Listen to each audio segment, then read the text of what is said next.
SPBG Polri itu dipegang oleh siapa sih? Oh siapa? Emak-emak. Lalu? Ya kaitannya Om itu kaitannya dengan emak-emak yang suka masak kan seperti itu aja. Cluenya di situ. Ya lebih dalam ya emak-emak itu ya di atas bintang 4 lah.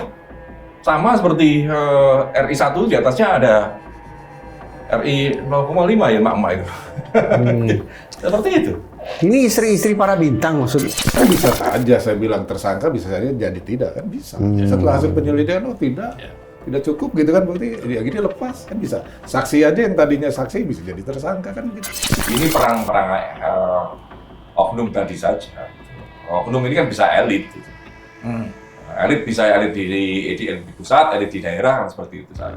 Ketika petinggi diganggu, seolah-olah paling tidak ada tindakan retaliasi. Balas dendam. Halo Sobat TN, ketemu lagi kita di Bang X Napi Diskursus.net.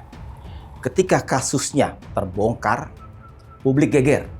Kasus dugaan korupsi dan tindak pidana pencucian uang yang menyeret nama besar Jaksa Agung Muda Bidang Pidana Khusus Febri Ardiansah yang sekarang sudah mundur dari jabatannya. Awalnya saya membayangkan publik sorak-sorai ya, menganggap ini kinerja positif dari Polri. Tapi kok firasat saya mengatakan ini bakal jadi anti klimaks. Nah, nanti kita dalami soal anti klimaks itu. Sobat TN, sebelum kita berangkat bersiniar, silakan Sobat TN untuk subscribe dan nyalakan lonceng notifikasinya.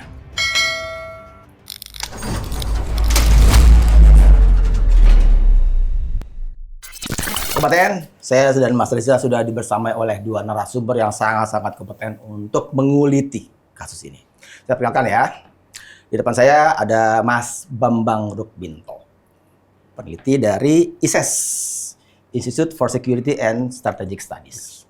Ketemu lagi kita, Mas. Udah pernah kan kita kesini? Ketemu Kali ya. ini, Iya. kangen-kangenan.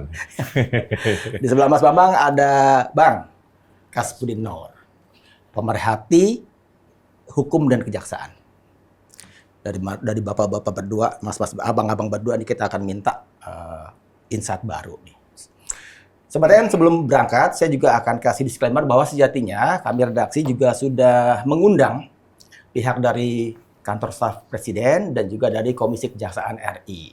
Namun sayangnya pada hari kita berangkat bersiniar, mereka berdua Masih ketakutan? Oh, bukan. kita bilang aja mendadak. Waktunya tidak cocok lagi. Jadi begitu. Jadi sekarang kita berangkat ya Mas Riza ya. Lanjut. Siap. Karena depan saya Mas Bambang dulu deh. Soal terminologi pada hari Sabtu tanggal 11 Juli kemarin, beberapa hari setelah penggeledahan yang menghebohkan itu, kemudian ada konferensi pers bertiga, Komisi 3 DPR, Kepolisian dan juga Kejaksaan. Di situ publik mendengar bahwa ada penyerahan dari kejaksaan, dari polisi ke kejaksaan, yang kemudian membuat para ahli hukum pun, Pak Mahfud sekalipun terkecoh dengan itu. Jadi ini terminologi penyerahan ini kayak gimana sebenarnya maksudnya kalau dari perspektif Mas Bambang?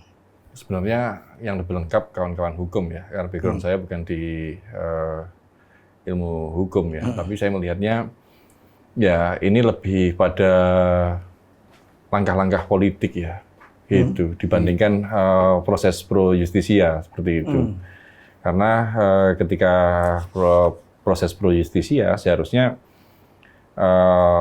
sesuai dengan KUHP, semua tahapan itu harus dilaksanakan gitu. Dan penyerahan kalau menurut saya dalam KUHP apa definisi apa terkait dengan penyerahan ini?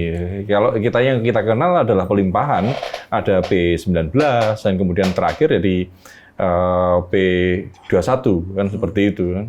P21 sudah dilimpahkan ke kejaksaan, tersangkanya sudah ada, alat buktinya sudah cukup dan masuk ke ruang pengadilan, seperti itu. Tapi kan yang kita lihat dalam beberapa hari terakhir ini terkait penggerebekan, terus kemudian barang bukti yang sekian ratus miliar, ini siapa sebenarnya? Pihak kepolisian sendiri sampai sekarang juga belum pernah menyampaikan dalam kasus apa sih itu, secara detail ya. Ada disebut memang ada kasus Asabri, ada kasus Jiwasraya, ada batu bara, Ada PLTU. blackout listrik seperti itu. Tapi kan Blackout. apa ini posisinya di mana ini? Apakah semua dari 600 miliar itu pembagiannya seperti apa? Ini kan membingungkan publik gitu loh. Bener kan udah mulai tanda-tanda anti klimaks kan. Iya, akhirnya kan ketika tadi yang saya sampaikan di awal, ketika ini Komisi 3 duduk bareng dengan kejaksaan dan kepolisian, ya ini proses politik, bukan proses pro justisia seperti itu. Semuanya ujung-ujungnya ya ketemu, salam-salaman, cipika-cipiki, selesai, udah clear seperti itu. Dan ya penonton kecewa lah kalau melihat seperti ini terus. Dunia penegakan hukum kita ya jauh dari harapan masyarakat seperti itu. Sinsan.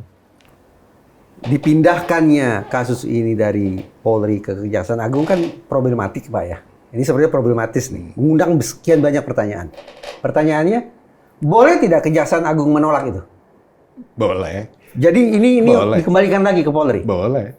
Kalau soal menolak menerima itu hak. Boleh saja. Tapi soal persoalan di sini kan ada satu hal yang baru lah katakan, bukan aneh, hal yang baru. Jarang terjadi nih yang namanya penyelidikan, kemudian diserahkan terus dilanjutkan. Itu yang perlu dijelaskan. Tapi kalau pekerjaan polisi sudah tugas penyidikan sudah selesai, kemudian diterima jadi P21 kan begitu. Pertanyaan ini apakah sudah pelimpahan berkas atau pengambil alihan tugas kan gitu. Nah, pengambilan tugas ini apakah diatur atau melanggar? Ini yang menjadi persoalan. Apakah ini suatu eksperimen baru yang mungkin lebih dalam kondisi darurat yang dinamakan diskresi. Tapi diskresi tentunya ada parameternya ya, seperti apa itu menurut saya. Nah, oleh karena itu yang tadi dibilang Mas Bambang, betul, jaksa ini dalam hal menerima berkas perkara, baik itu dalam hal penyelidikan maupun penyidikan, mereka meneliti dulu tentunya. Kemudian setelah dia yakini bahwa ini ada bukti cukup ya, perbuatan yang dua alat bukti yang sah bahwa ini perkara ini adalah tindak pidana, nah mereka dijadikan tersangka. Apa syarat itu? Ya ada tersangka, ada dua alat bukti, minimal 2 alat bukti. Yang jadi persoalan kan ini tindakannya ya. Belum ada tersangkanya gitu, kan begitu. Baru setelah ditindak ada. Ya, tapi kan kalau Jampitsus baru nih. Ya makanya apakah ini pengembangan? Kalau pengembangan tentunya juga harus ada surat yang rujukan ya, rujukan perkara yang mana gitu. Ini harus jelas. Ini saya pengembangan. Bagi saya terus terang ini anomali ya. Proses kerja yang anomali. Yang tadi saya khawatirkan ini akan menjadi sebuah backsliding atau menjadi sebuah anti klimaks gitu. Ketika kita kadung punya ekspektasi tinggi, tapi seperti jadi patah arang. Contohnya begini, Mas Bambang. Spektakuler ya, di sekian belas tempat penggeledahan ditemukan ratusan miliar atau triliun malah itu. Lebih dari 0,5 triliun. Nah, plus sekian batang emas. Ini yang terkait batu bara yang mana, terkait dengan Asabri yang mana, terkait dengan Krakatau Steel yang mana. Itu bagaimana caranya, Mas? Ya pertanyaan masyarakat kan itu sampai sekarang tidak pernah disampaikan oleh kepolisian kan. Ini bagian-bagiannya yang mana sih? Kalau kemudian ini kasus korupsi, korupsi itu aktornya bukan tunggal gitu kan. Pasti ada rentetan peristiwa gitu. Bukan tidak hanya cukup follow the money. Karena kalau follow the money, money-nya yang lebih dari 0,5 triliun itu sudah ketemu kan seperti itu kan. Prosesnya kan panjang ini korupsinya ini. Dalam konteks apa korupsi itu gitu loh. Terkait dengan batu bara misalnya. Kan ada proses produksi, proses delivery lah dari tambang ke PLN misalnya seperti itu. Ini kan di situ juga banyak oknum. Fungsi Gakumnya bagaimana sih Kementerian ESDM? Kalau khusus Febri sendiri, peran Febri di masing-masing kasus itu di mana, Mas? Ya bisa saja kalau terkait dengan batu bara misalnya. Sekarang kalau saya lihat ini dugaan ya, ini dugaan. Dirjen Gakumnya Kementerian SDM ini siapa sih? Jaksa kok. Kan makanya ini akan air ini akan mengalir sampai jauh gitu loh kasus ini. Kalau benar-benar dilakukan penyelidikan dan penyidikan dengan benar. Tapi ketika tiba-tiba diambil alih oleh kejaksaan, masyarakat mau bagaimana percaya gitu. Siapa yang akan mengawasi kejaksaan ini? Atau mungkin begini, pindahnya kasus ini dari Polri ke kejaksaan bisa tidak kita maknai sebagai ajakan untuk joint investigation oleh dua lembaga itu? Ya kalau orang berpikir optimis ya bisa lah, husnudon lah, ya, berprasangka baik lah seperti itu ya. Harapannya seperti itu. Tapi ya berat lah kalau melihat kondisi pengalaman selama ini, apalagi kalau kita melihat beberapa hari kemarin ketika pasca penggeledahan itu, terus kemudian kita juga disajikan informasi rumah Jampitsus dijaga oleh TNI, kemudian ada satuan berbaju loreng yang meskipun tidak diakui sebagai TNI yang Kapolda. ke Polda seperti itu kan, ini kan artinya ini bukan kasus yang sederhana gitu loh. Ini akan merembet jauh kalau dilakukan dengan benar. Harapannya sih KPK yang terjun gitu, bukan diserahkan antara Polri dan kejaksaan ya. Dan kita tahu problem yang selama ini ya yang muncul di kepolisian dan kejaksaan, sehingga ada KPK yang dilahirkan seperti itu. Perkembangan dari hari ke hari sudah memunculkan barriers secara psikologis ya, untuk kemudian mereka melakukan joint investigation. Udah kadung vis-a-vis itu, berhadap-hadapan kesannya kan begitu ya. Ya apa itu makanya terkait dengan tadi masyarakat itu mendukung proses pemberantasan korupsi kok. Siapapun yang melakukannya, tapi ketika ini melibatkan oknum-oknum elit di masing-masing lembaga, berat. Makanya siapa yang akan mengontrol mereka gitu. Dan yang seringkali terjadi dalam proses itu ya akhirnya koordinasi, terus cukup elitnya salam-salaman, yang muncul kan seperti itu. Kasus ini kan juga berawal 2 tahun yang lalu ketika gedung kejaksaan dikutip oleh Densus Satroni oleh konon Densus 88 seperti itu. Ini kan rangkaian dari itu semua itu. Makanya berat rasanya kalau masyarakat tidak skeptis ya terkait dengan progres penuntasan kasus ini. Kalau Mas Bambang bilang ini bukan lagi persoalan hukum, penegakan hukum, tapi lebih ke politis. Saya juga mau ke sana jadinya. Apakah sikap polisi yang sekarang ini dipaksa dalam terkutip oleh kekuasaan lebih besar untuk kasihlah ke Kejaksaan Agung? Dugaan ke arah sana sangat kental, Mas. Ketika melihat bagaimana kawan-kawan kepolisian dengan semangatnya kemarin memeriksa 14 titik lokasi yang dan kemudian ada temuan-temuan seperti itu, kawan-kawan kepolisian ada semangat untuk sana. Tetapi pasca itu orang dengan kompromi tadi dalam tanda kutip ya, akhirnya orang melihat ya ini proses politik, ada intervensi politik. Kalau Mas Bambang menyebutnya kompromi ya, tapi justru menurut saya ini memperkeruh loh Mas. Ketika proses di Polri saja belum selesai, tapi sekonyong-konyong dialihkan ke Kejaksaan Agung, itu menurut saya bukan kompromi. Ya, kompromi itu oleh mereka dua lembaga ini, bagi masyarakat ini memperkeruh penegakan hukum. Iya, ini kan menabrak sekian banyak teori penegakan hukum. Iya, betul. Makanya berat rasanya kalau ini tidak dikatakan ini sebuah bentuk ya intervensi politik ya.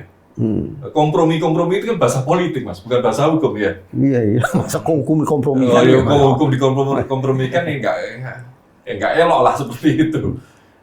Lebih makanya yang muncul ini sinergitas, konsolidasi. Ya itu semua bahasa politik, bukan bahasa hukum. Makanya yang kita dorong sebenarnya kita berpikir ke depan bagaimana proses due process of law ini berjalan dengan benar gitu loh. Tidak dicampuri oleh tangan-tangan politik. Apalagi kalau kita melihat kemarin sudah muncul Komisi 3 ketemu dengan Jaksa Agung dan Kapolri dan lihat salam-salaman, ya seolah-olah ini semua sudah selesai gitu.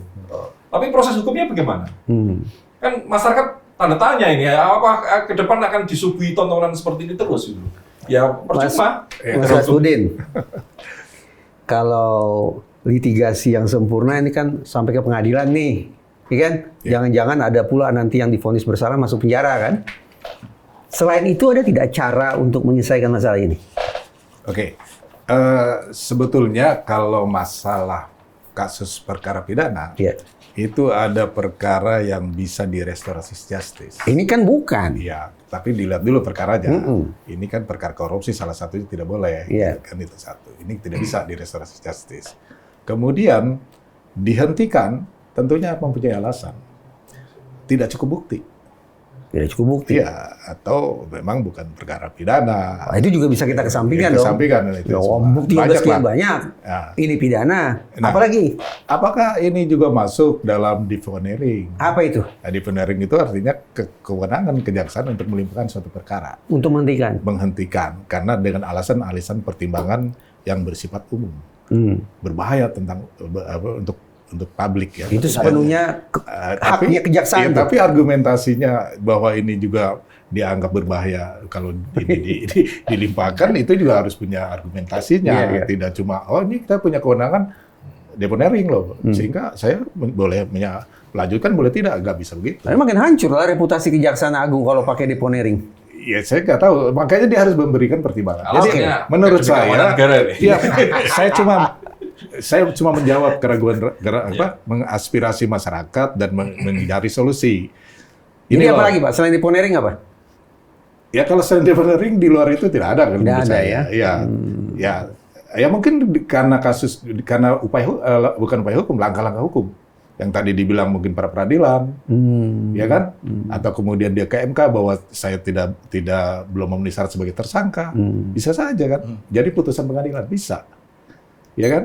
Artinya orang itu bisa tidak diproses. Si tersangka ini. Si tersangka Febri ini. karena hukum acara, bukan bicara pokok perkara. Iya. Hukum acaranya bermasalah Kalau dari pokok sisi perkara tinggal dia terbukti atau tidak gitu aja kan. Iya. Dia kan, atau bisa nggak dia dipertanggungjawabkan dalam hal tindak pidananya kan begitu kalau teorinya. Tapi kalau soal di luar itu, di luar pokok perkara ada hal-hal yang dianggap melanggar aturan hukum. Nah ini makanya saya berkeyakinan kalau ini naik perkaranya, Pak Jampitsus ini harus benar-benar mempersiapkan pengacara yang luar biasa. Jadi ilmunya jago dan pengalamannya bagus. Sehingga dia benar-benar melakukan pembelaan dalam arti, wah ini punya argumentasi hukum yang kuat. Begitu juga kejaksaan juga harus benar-benar dia punya alibi, argumentasi yang kuat gitu untuk mengambil putusan, termasuk kepolisian, kejaksaan.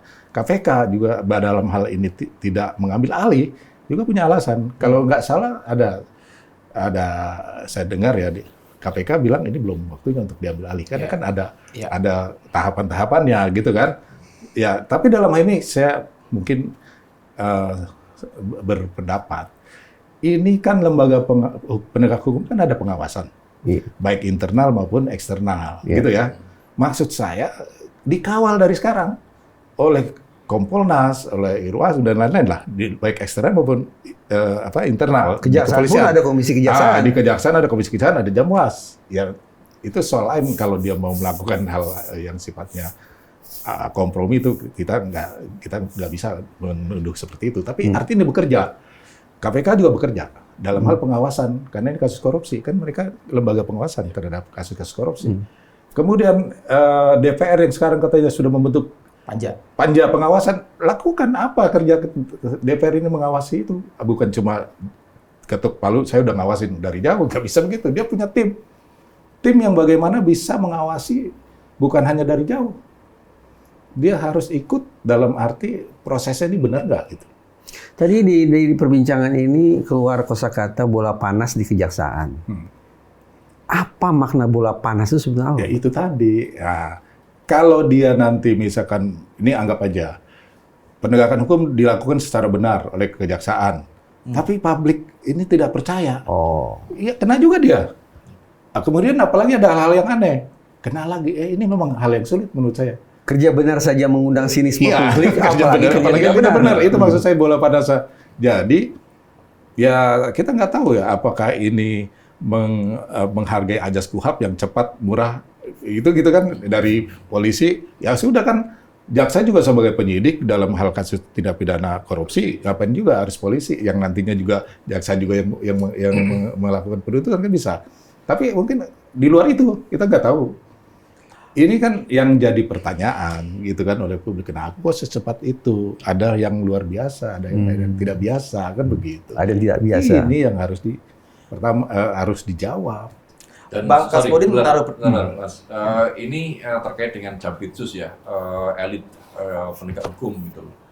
Kasus-kasus seperti ini sebenarnya juga problem di kasus-kasus di masyarakat tuh.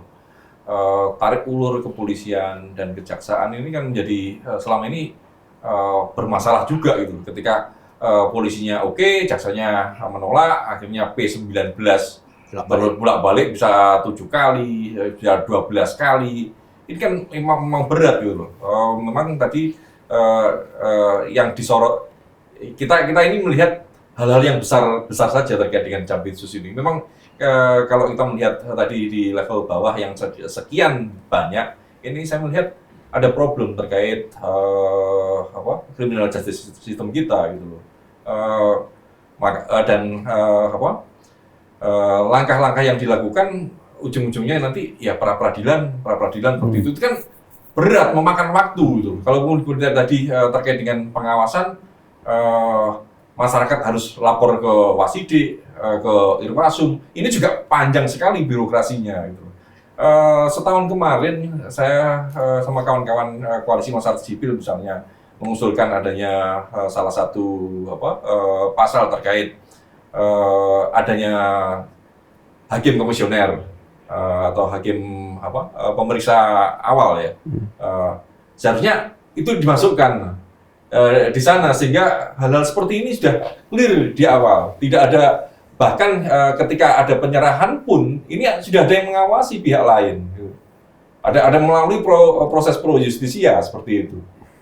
Selama ini tidak ada gitu. Artinya memang harus ada reformasi terkait dengan tata kelola penegakan hukum kita itu. Memang kenapa harus ditambah lagi satu organ pengawasan itu? Ya faktanya seperti sekarang ini kan. Ketika muncul polisi melakukan penggeledahan, terus kemudian penyitaan barang bukti, semuanya harus melalui kejaksaan. Sementara kalau yang ditersangkakan ini elit kejaksaan, menjadi prosesnya menjadi muncul konflik kepentingan. Ini dilanjut oleh kejaksaan apa tidak? Masyarakat sekarang bertanya, ketika ini diserahkan kepada kejaksaan,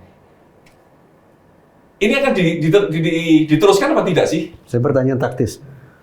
Pengawasan internal Polri tertakar berjalan tidak? Nggak jalan. Pengawasan eksternal Polri, nggak Kompolnas tidak jalan. Undang-undangnya masih sama kok.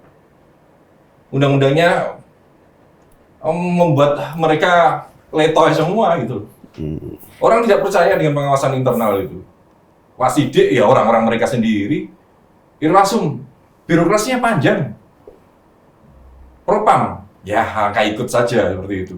Kompolnas, berat dengan undang-undang sekarang pun tidak diberikan kewenangan melakukan investigasi sendiri misalnya seperti itu. Revisi Undang-Undang Polri belum lama ini tidak memuat pasal-pasal baru tentang ini, Mas? Tidak ada.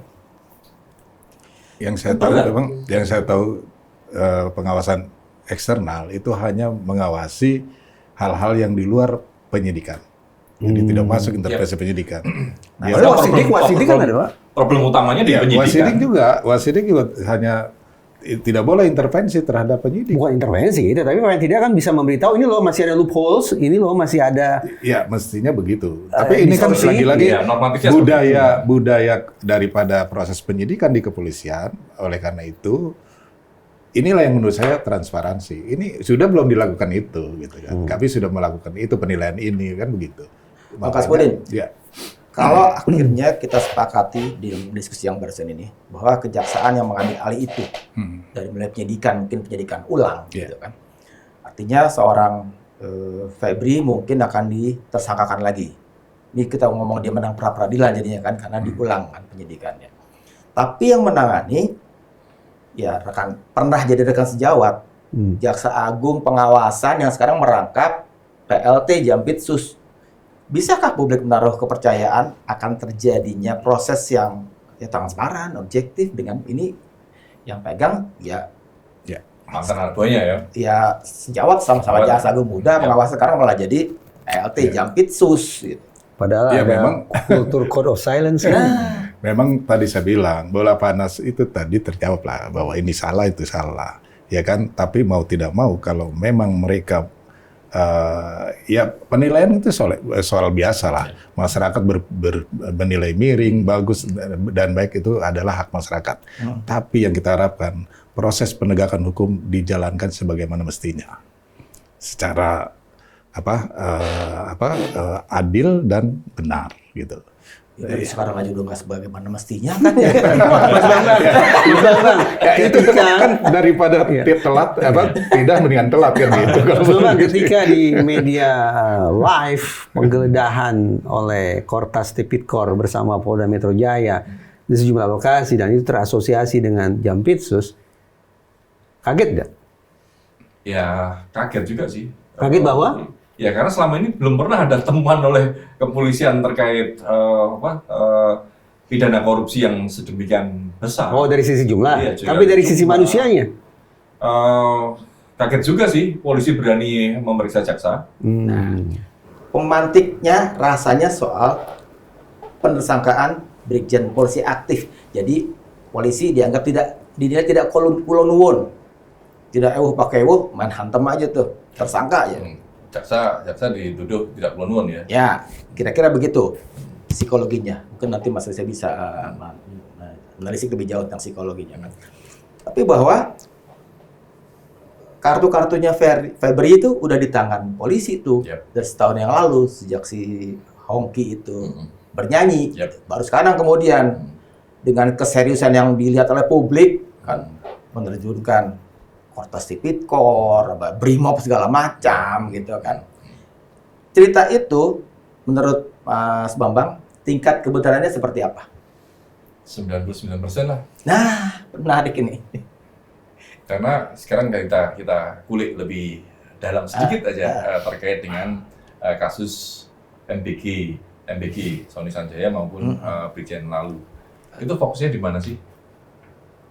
Apa sih kasus yang terutama di kasus lalu ya? Ompreng. Ini kan masalah Ompreng. Siapa sih Ompreng yang pegang? Seperti itu saja. Siapa sih SPPG Polri itu dipegang oleh siapa sih? Oh, siapa? Mak-emak. Lalu? Ya kaitannya Ompreng itu kaitannya dengan mak-emak yang suka masak kan seperti itu aja. Cluenya di situ. Ya lebih dalam ya emak-emak itu ya di atas bintang 4 lah. Sama seperti RI 1 di atasnya ada RI 0,5 ya emak-emak itu. Seperti itu. Ini istri-istri para bintang maksud? Ya kalau gitu? ketika menyinggung emak-emak semuanya bapak-bapak pasti akan rame lah. Ini kaitannya seperti itu. Sama benarkah dugaan yang ditulis Tempo masih perlu konfirmasi? Ada juga faktor pemantik lain bahwa Polri merasa para pengelola SPPG yang ada di kubunya Polri itu di daerah-daerah dicari-cari kesalahannya oleh jaksa-jaksa daerah. Padahal ada juga lembaga lain yang punya SPPG juga nggak kalah banyak. Ya pasti Tentara, lah. gitu. Kaitannya pasti dengan lalu tadi kan kaitannya dengan apa yang dikelola oleh Polri seperti itu kan. Dan kemudian pasca kemarin kejaksaan untuk melakukan pemeriksaan di SPPG milik Polri. Kemudian Polri pun juga membalas kan, Jawa Tengah membuat edaran agar ini kan konyol. Jadi jangan mau datang diperiksa, mau datang diperiksa ini kan jadi konyol. Kenapa saya katakan konyol? Karena problem pidana korupsi itu kan bukan lembaga itu. Kenapa harus ditarik-tarik menjadi ini masalah lembaga. Gitu. Ini kan problem seringkali kawan-kawan kepolisian bilang ini oknum. Ya oke lah ini oknum. Tapi banyak. Oh terserah lah. Bahkan itu 99,9% personil itu kan tetap oknum kan, Pak. Bukan lembaga itu. Marwah lembaganya harus dijaga, harus dipisahkan. Dan problem yang sering selama ini terjadi, mereka tidak bisa memisahkan antara kepentingan lembaga dan kepentingan oknum. Siapa yang diuntungkan terkait dengan kasus-kasus korupsi ini? Oknum. Entah itu oknumnya 1 atau 2 atau banyak ya. Seperti itu. Dan ini yang menjadi problem sampai saat ini terkait penegakan hukum kita. Gitu. Di kepolisian seperti itu, di kejaksaan seperti itu, semuanya tadi code of silence ya. Ya, code of silence. Kode senyap. Kode senyap oleh masing-masing institusi ini gitu, di antara mereka. Gitu. Mereka saling melawan ketika ada rekan sejawatnya diusik seperti itu. Ini kan menyedihkan banget ya. Dan lagi-lagi mengapa itu terjadi? Ya seringkali para petinggi kepolisian, kepala negara menyampaikan bahwa seringkali menyampaikan ikan itu busuk pada kepala seperti itu kan. Ya hari ini harus dibedah kepalanya siapa seperti itu kan. Jadi tidak berlebihan kan kalau disebut bahwa ini antara dua lembaga ini sudah terjadi itu perang ketegangan yang jelas institusional kasusnya. Saya lebih sampai ada cerita itu di Jawa Tengah dilarang untuk datang saya diperiksa. lebih tetap harus konsisten menjaga marwah lembaga. Ini perang oknum tadi saja. Gitu. Oknum ini kan bisa elit gitu. Elit bisa elit di pusat, elit di daerah, seperti itu saja. Karena naif kan, artinya ini kesedihan kita di situ. Ketika lembaga ini hanya digunakan perang oknum seperti itu. Sekarang polisi sudah menetapkan 2 tersangka, Febri dan DR. Siapa itu namanya? Don siapa namanya? Risiko ya.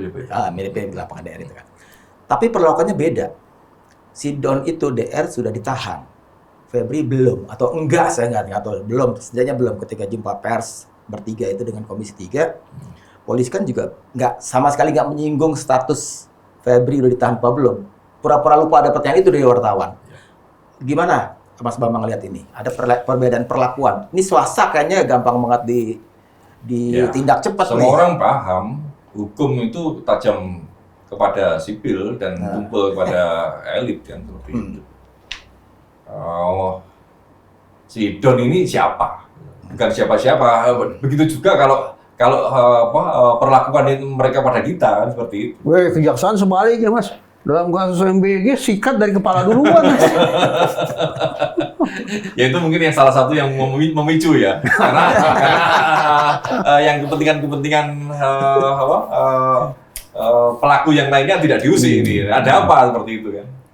Pak Kasbudin, katanya equality before the law. Iya. Kok si Don dan si Febri beda diperlakukannya nih? Febri kita nggak tahu di mana kan, sampai sekarang belum ada beritanya dia di mana. Walaupun sudah ada terbit pencegahan ke luar negeri kan, walaupun itu menyusul kan, bisa aja di waktu sebelum terbit udah nggak tahu di mana gitu kan, bisa lolos ke luar negeri misalnya kan, walaupun itu belum ada konfirmasinya. Nah ini nih soal equality before the law yang lagi-lagi itu cuma jargon angin aja ya. Kalau kita kan selalu bilang Indonesia adalah negara hukum. Equality before the law itu adalah persamaan di muka hukum. Artinya siapa saja sama dalam hukum. Kemudian tidak boleh tebang pilih kan begitu kan. Ya persoalannya saya masih mungkin imajiner saya. Jangan-jangan tindakan kepolisian ini salah gitu. Sehingga sudah salah prosedur atau kurang syarat gitu ya dalam menetapkan tersangka. Tapi kan kalau dibuat penyelidik penggeledahan penyitaan tidak ada tersangkanya harus ada. Tapi sehingga jangan-jangan ini kurang cukup kuat gitu kan, sehingga jangan ditahan dulu. Ini pemikiran.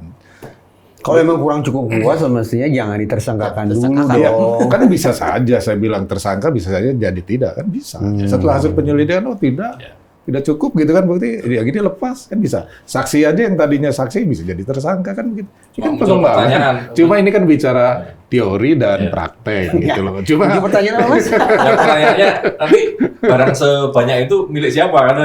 Jangan-jangan miliknya yang apa itu? ya bisa saja Mas. Kan bisa begini nih. YouTuber itu. Ya, Cewek. ini bukan debat kusir ya, tapi bisa aja kita bilang. Tiba-tiba di suatu rumah ada orang mati. Nah, kemudian masa kita tuduh si pemilik rumah yang bunuh belum tentu kan Iya, gitu. betul. Artinya harus dicari tahu bahwa ini barang milik siapa. Ini nanti pengembangan lah. Artinya kan ada saksi-saksi.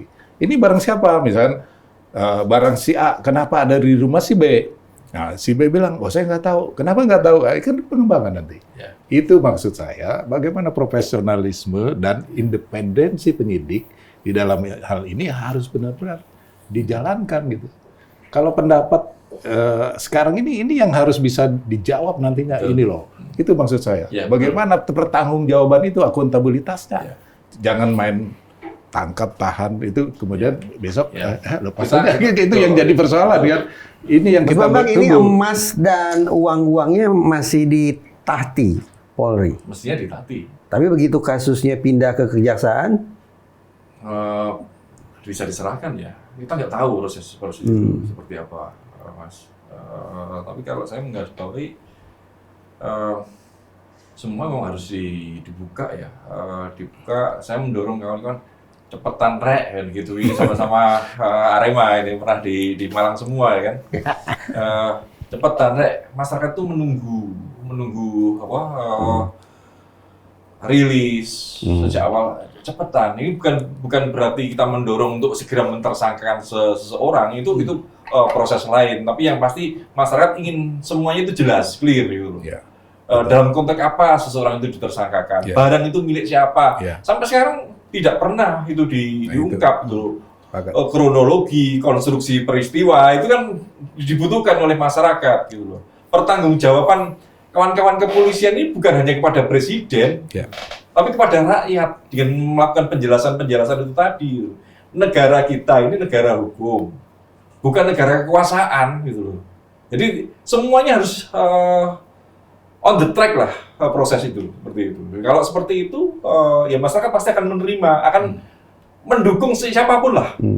Gitu loh. Kalau seperti ini ya bagaimana masyarakat akan mendukung kepolisian, bagaimana masyarakat akan mendukung kejaksaan melakukan pemberantasan korupsi kalau prosesnya semuanya dalam tanda kutip dibaca tidak sesuai dengan kaidah-kaidah hukum begitu ya. tapi saya tantang deh objektivitas Mas Bambang.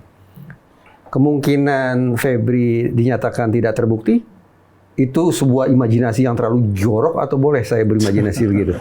Ya pengalaman kita lah, Mas. Selama ini kasus-kasus seperti itu ya menguap gitu. Ya jangan salahkan orang berimajinasi ke sana karena selama ini dicekoki dengan hal-hal yang seperti itu.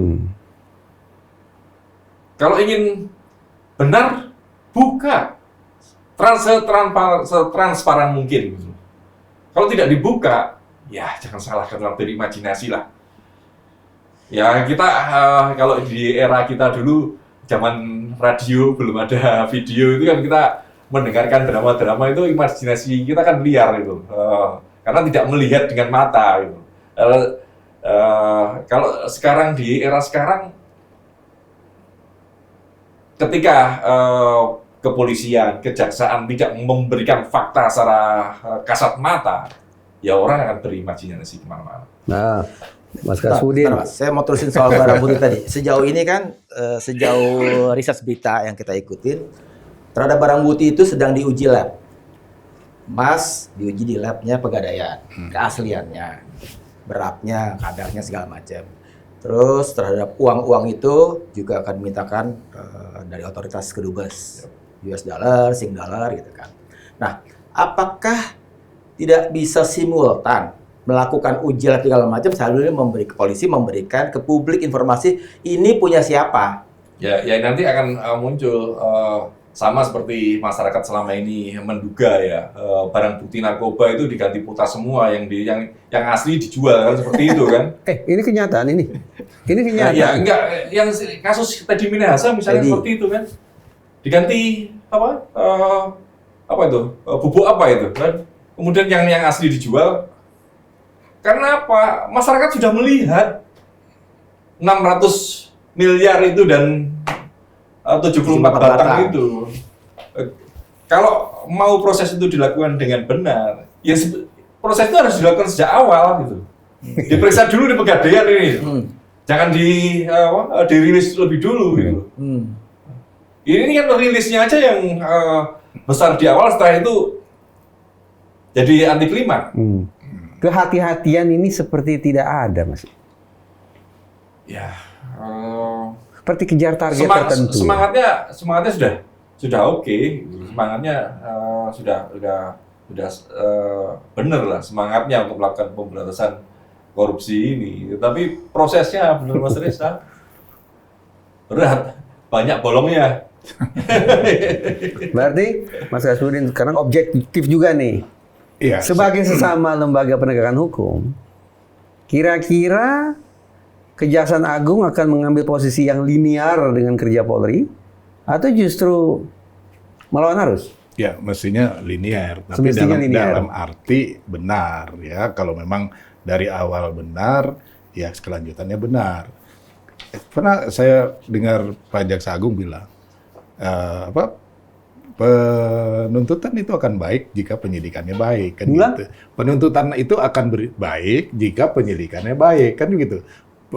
Gitu. Sebaliknya proses pembuatan dakwaan baik kalau penuntutannya baik, kayak itu. Itu memang harus betul, harus linear. Artinya kalau ada hal-hal yang janggal, ya itu tentunya harus diluruskan.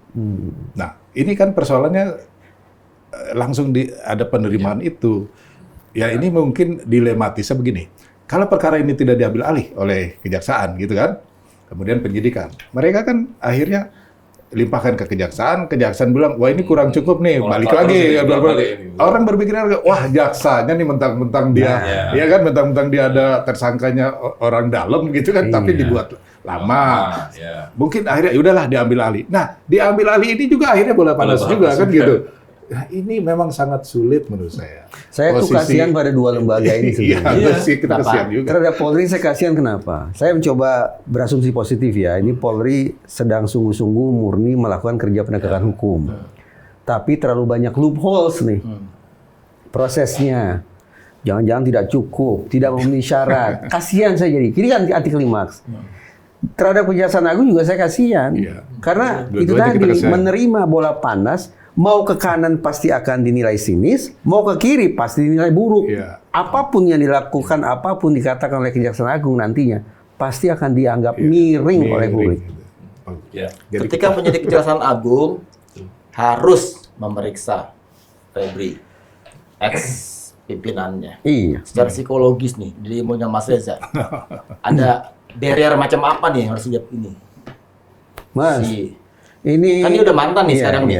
Saya tahu dalam hukum tidak boleh pakai analogi kan Pak. Tapi apa boleh buat? Saya kan bukan orang hukum. Orang psikologi. Salah satu psikologi itu apa? Memori kan Mas, ingatan manusia Mas. Cicak buaya jilid 1 apa Mas yang terjadi? Bibit Samad, Chandra M. Hamzah ditersangkakan karena melakukan pemerasan setelah apa? Mengutik-utik Susno Duaji, perwira tinggi. Cicak buaya jilid 2 tahun 2012. Giliran Novel Baswedan ditersangkakan dengan pasal penganiayaan. Setelah apa? Setelah mengobrak-abrik Joko Susilo, kasus SIM. Perwira tinggi juga. Kakor lantas. Iya, 3 tahun berselang. Bambang Wijoyanto dibegitukan di ruang publik. Karena apa? Mengganggu Budi Gunawan. Perwira tinggi juga. Nah itu yang terjadi di situasi cicak buaya tuh Mas. Jadi ketika petinggi diganggu, seolah-olah paling tidak ada tindakan retaliasi. Balas dendam. Balas dendam. Nah analoginya karena sekarang bos kita, sejawat kita diganggu, Jampitsus maksud saya Febri, wajar dong tanda petik kalau kemudian mekanisme psikologis yang serupa juga aktif di situ. Bahwa melindungi korps, melindungi sejawat, menjaga marwah lembaga harus dikedepankan ketimbang proses penegakan hukum dalam konteks pemberantasan korupsi. Bisa saja begitu, Mas. Walaupun sudah mantan si Fabrinya ini. Ya, sekalipun itu. Tapi realitasnya kan ada sejawat kita. Nah gitu Mas. Apalagi tadi kalau Mas Bambang membayangkan bahwa ini pasti sistemik. Maka kemungkinan untuk melakukan cover up, ditutup sedemikian rupa, juga akan semakin tinggi kemungkinannya. Agar tidak meluber kemana-mana, menyasar semakin banyak orang. Blue curtain code juga. Blue curtain code juga akhirnya yang berlangsung.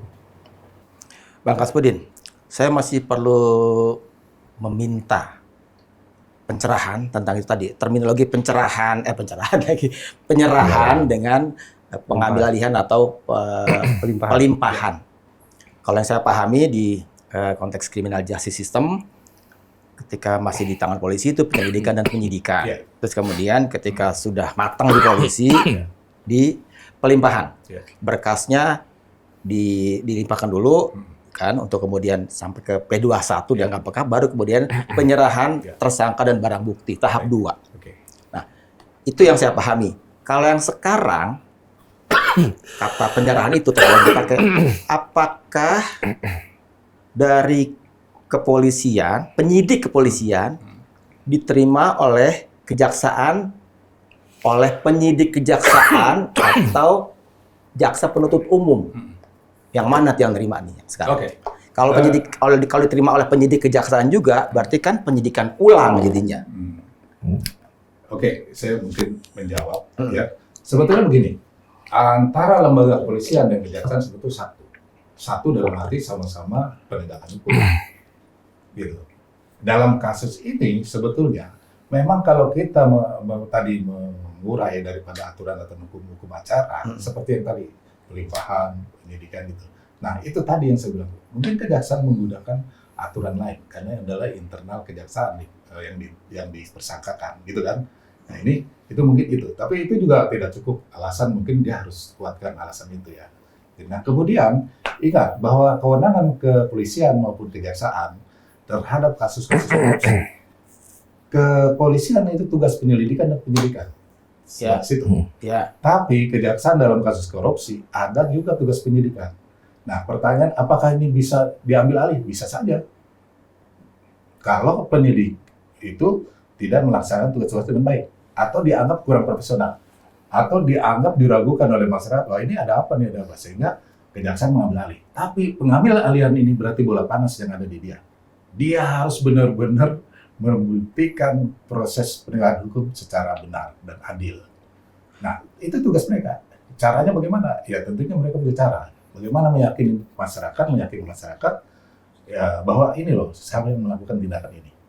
Dan jadi oleh karena itu, bagaimana supaya masyarakat ini percaya terhadap lembaga kejaksaan? Ya itu tadi. Dia apapun yang dilakukan, diambil suatu keputusan harus bertanggung jawab. Sehingga masyarakat merasa yakin gitu, bahwa ini diproses dengan benar. Bang, sependek pemahaman saya, yang bisa mengambil alih itu di APH, di aparat penegak hukum, kan cuma KPK kalau kita baca undang-undang KPK. Dia bisa mensupervisi kasus-kasus yang sedang ditangani oleh polisi dan juga kejaksaan, tapi juga bisa kemudian mengambil alih ketika merasa ya efektifnya di mereka gitu. Saya bisa saya biar nyambung ya. Sementara Bang Kaspudin kan bilang boleh pengambil alihan oleh jaksa. Bikin saya bingung lagi. Argumentasinya begini, bahwa yang diberi kewenangan dalam hal menangani kasus korupsi itu adalah kepolisian, kejaksaan, dan KPK. Tapi ingat bahwa kejaksaan adalah satu lembaga yang sifatnya pengatur perkara. Dalam hal ini perkara itu bisa dilimpahkan ke pengadilan atau tidak. Ada yang namanya dominatus litis itu tadi. Ya, kejaksaan. Kalau KPK itu kan tugasnya memang menangani baik itu tindakan maupun pengawasan maupun koordinasi maupun apalagi ada beberapa hal. Nah ini kan yang penting mereka kelihatannya sudah ada hubungan dari KPK sendiri, tidak merasa ini belum ada tindakan. Apakah ini salah atau tidak? Oleh karena itu makanya tugas dalam perkara ini menurut saya semua melakukan pengawasan, baik kejaksaan, baik kepolisian, baik KPK sendiri. Kalau ada hal-hal yang janggal yang menurut dia sangat berbahaya dalam penanganan kasus ini, KPK juga harus menjalankan tugas-tugas yang tadi itu, termasuk pengawasan, pelimpahan segala macam. Ya kan? Nah, ini kan KPK mungkin belum dianggap itu atau apa, ini bisa ditanyakan kepada KPK. Tapi saya harus bicara yang menampung dulu pemahaman seolah-olah saya mungkin argumentasi jaksa seperti ini, mungkin argumentasi polisi seperti ini, KPK seperti ini, tapi itu kan dia belum bicara tentang itu. Maksud saya apapun yang dia lakukan dalam menangani negara ini, mereka harus memberikan informasi pada masyarakat gitu. Kenapa alasannya begini? Kenapa alasannya begitu? Kan begitu. Ini kan belum. Yang ada tindakan penyidikan, barang buktinya dilihatkan, kemudian tiba-tiba ada di kejaksaan kan begitu. Nah, kemudian KPK juga bicara, KPK belum menganggap perlu. Nah, kalau dia nggak perlu sudah jangan itu.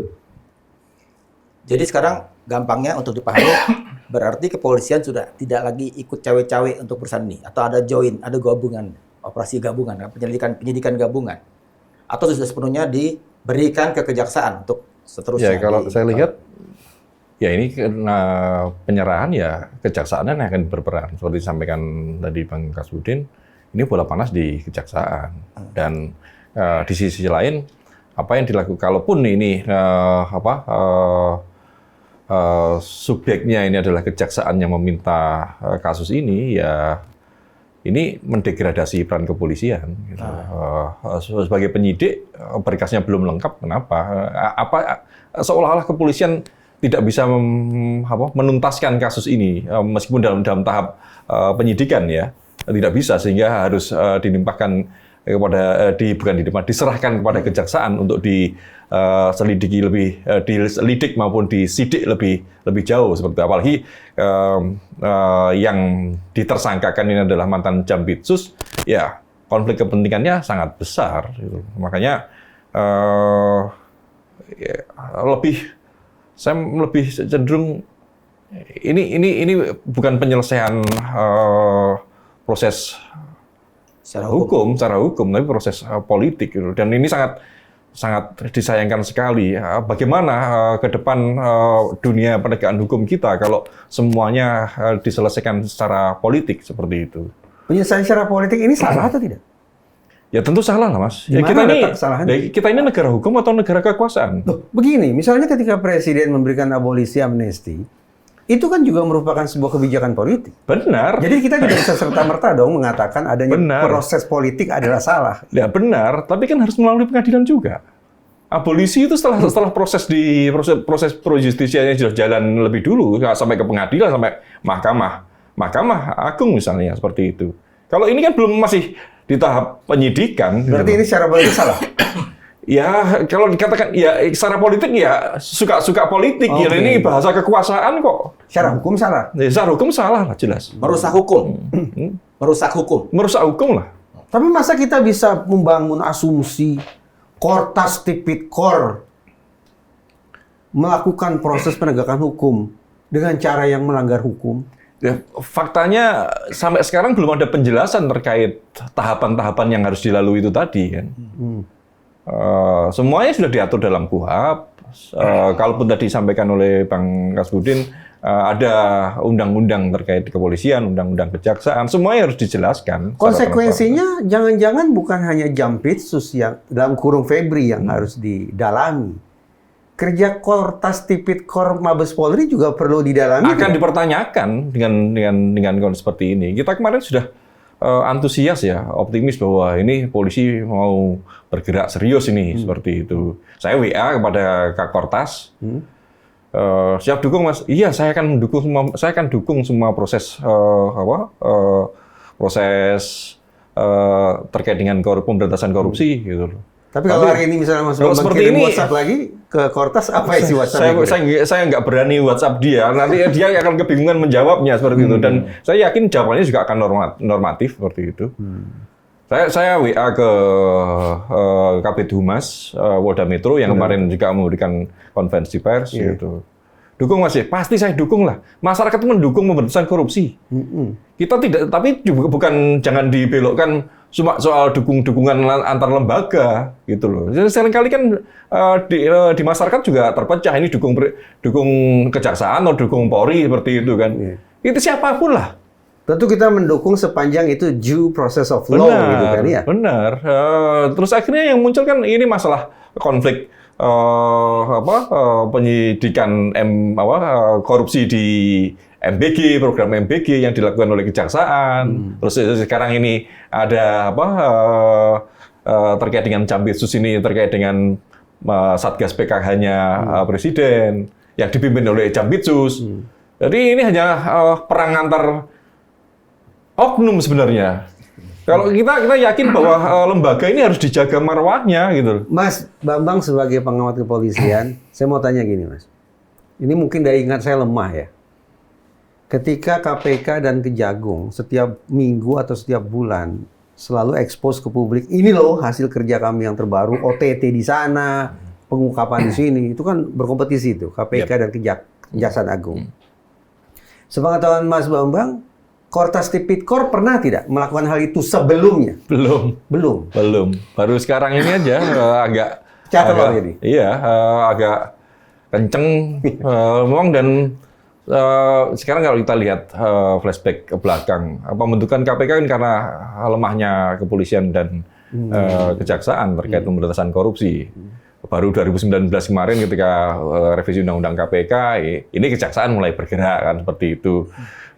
Dan faktanya kalau melihat kronologi dan berita-berita yang beredar, kejaksaan pun juga main-main terkait dengan pemberantasan korupsi ini dengan fakta yang disajikan oleh media terkait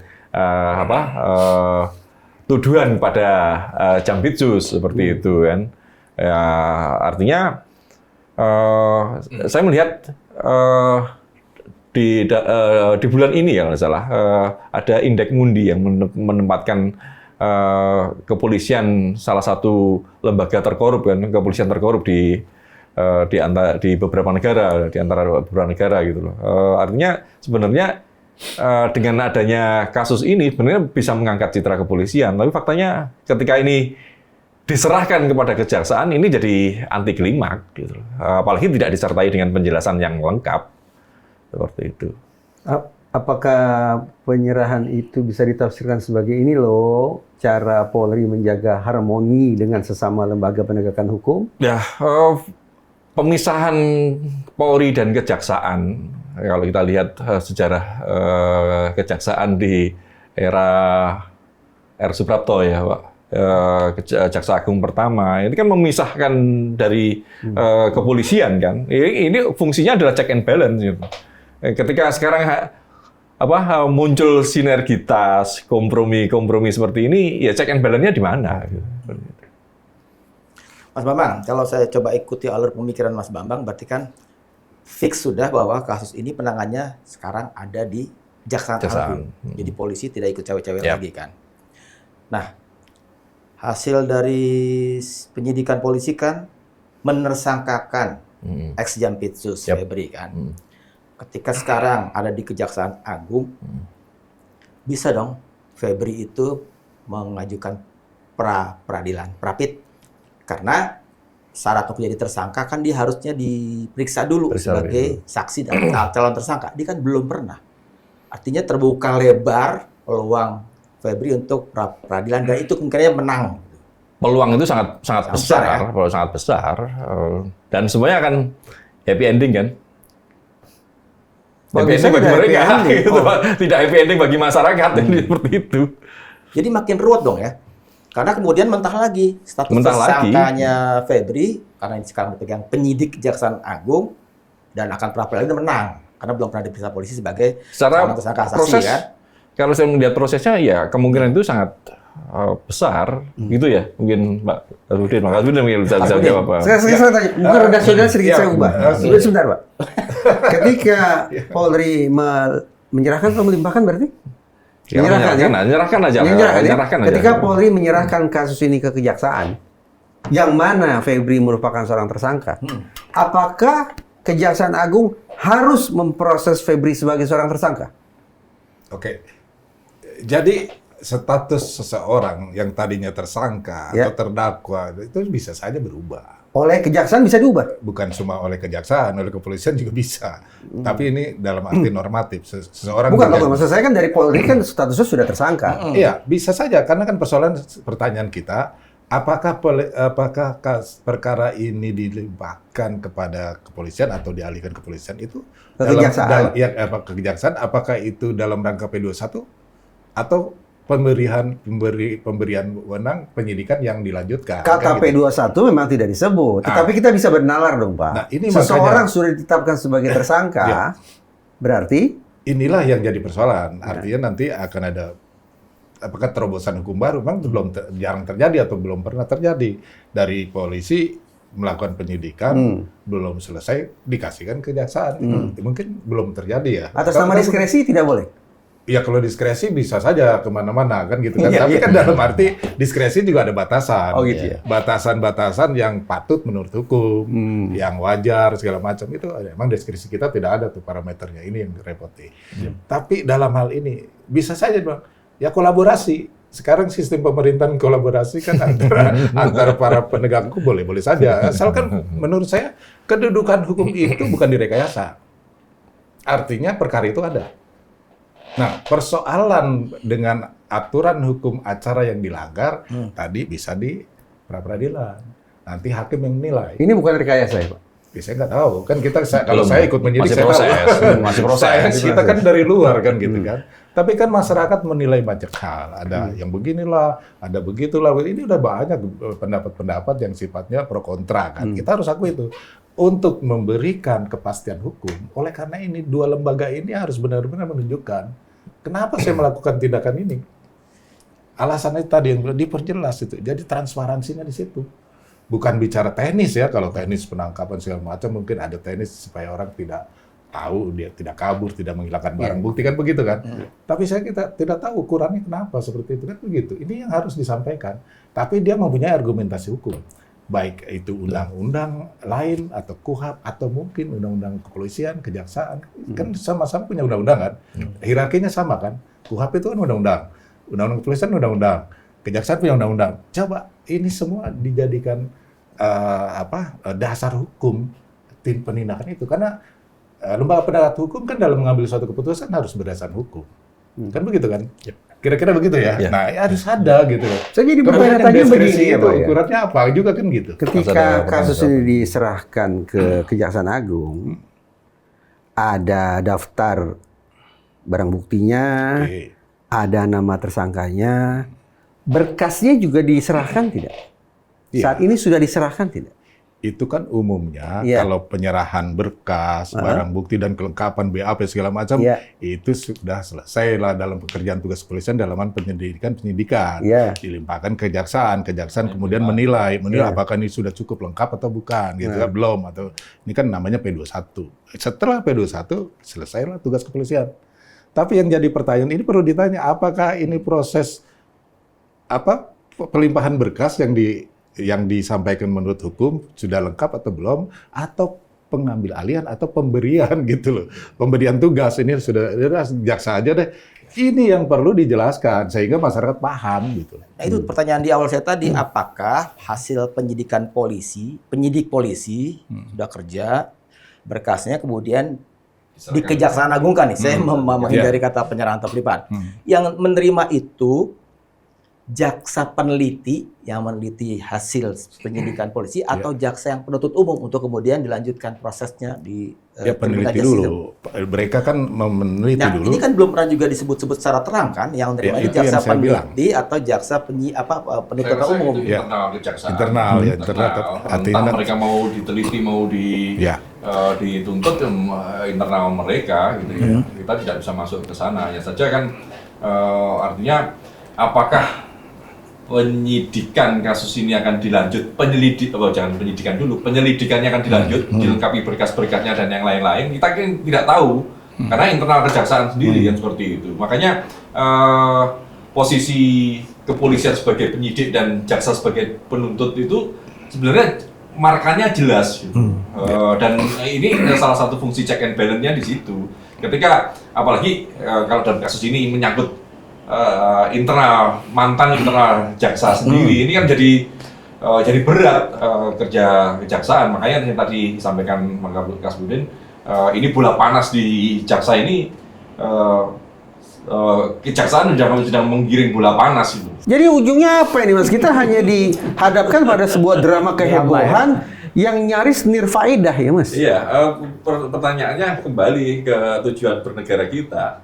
Tujuan bernegara kita ini apa? Kalau menjaga negara dalam konteks hiruk pikuk seperti ini, seperti itu ya. Ini harus menjadi refleksi bagi semuanya kan. Kalau tujuan bernegara ya ini hanya untuk menggarong kekayaan negara, ya wassalam lah negara ini.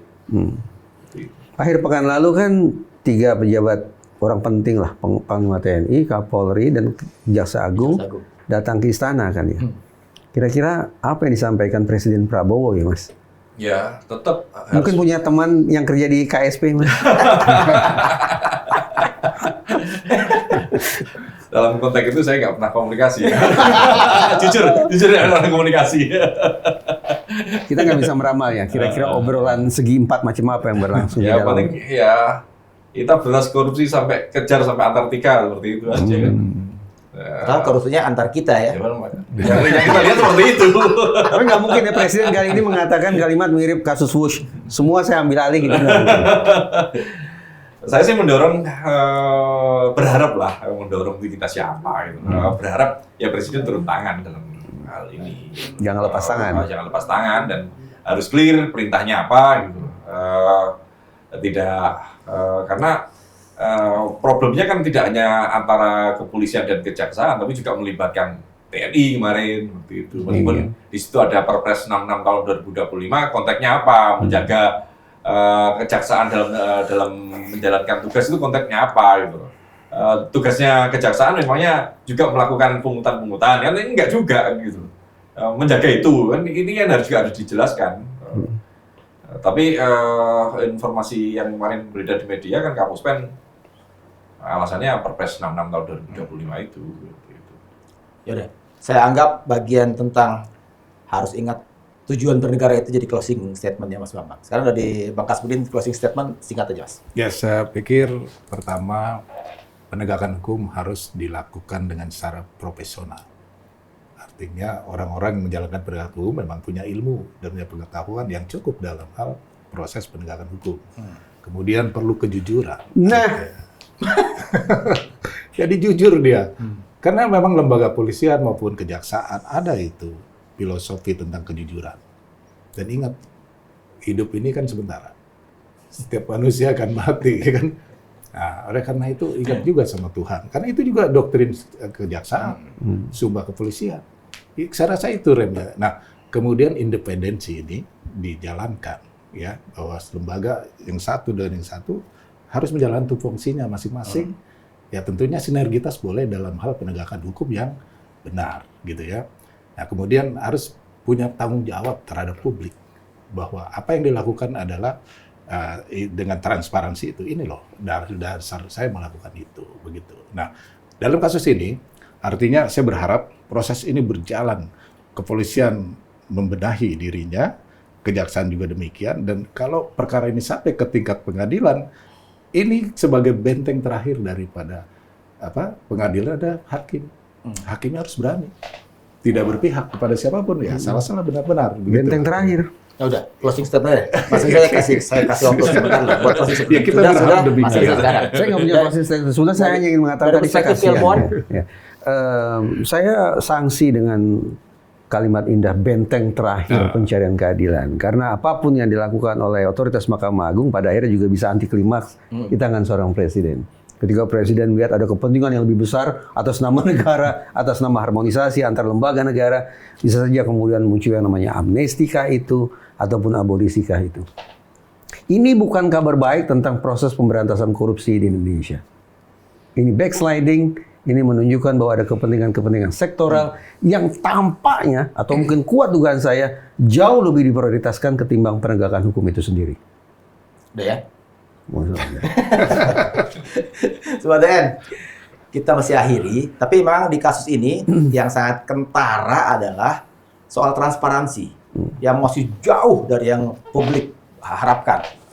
Yaitu yang kemudian membuat, ya katakanlah spekulasi yang liar kemana-mana itu jadi muncul karena memang tidak ada transparansi dari mulai terminologi penyerahan itu sampai kemudian itu barang bukti itu punya siapa segala macam kan. Ada Don Rito yang udah ditersangkakan ditahan sementara Febri belum. Nah, transparansi itu yang sebetulnya publik harapkan dari saat ini, dari kemarin-kemarin mulai harusnya sudah dibuka untuk lebih memperjelas ini mau dibawa kemana nih arahnya ini kasus ini. Tapi di luar itu, banyak dari narasumber, dari masyarakat juga yang memberikan insight baru. Jadi, tonton aja deh. Ulang lagi kalau masih belum paham, tonton lagi. Ini tempatnya. Diskusi saya adalah media terverifikasi Dewan Pers. Saya mewakili Mas Bambang, Pak Kasbudin, Mas Reza, pamit undur diri. Dan juga ada teman-teman di belakang, yang ada di belakang layar, mau kerja. Pamit undur diri, tapi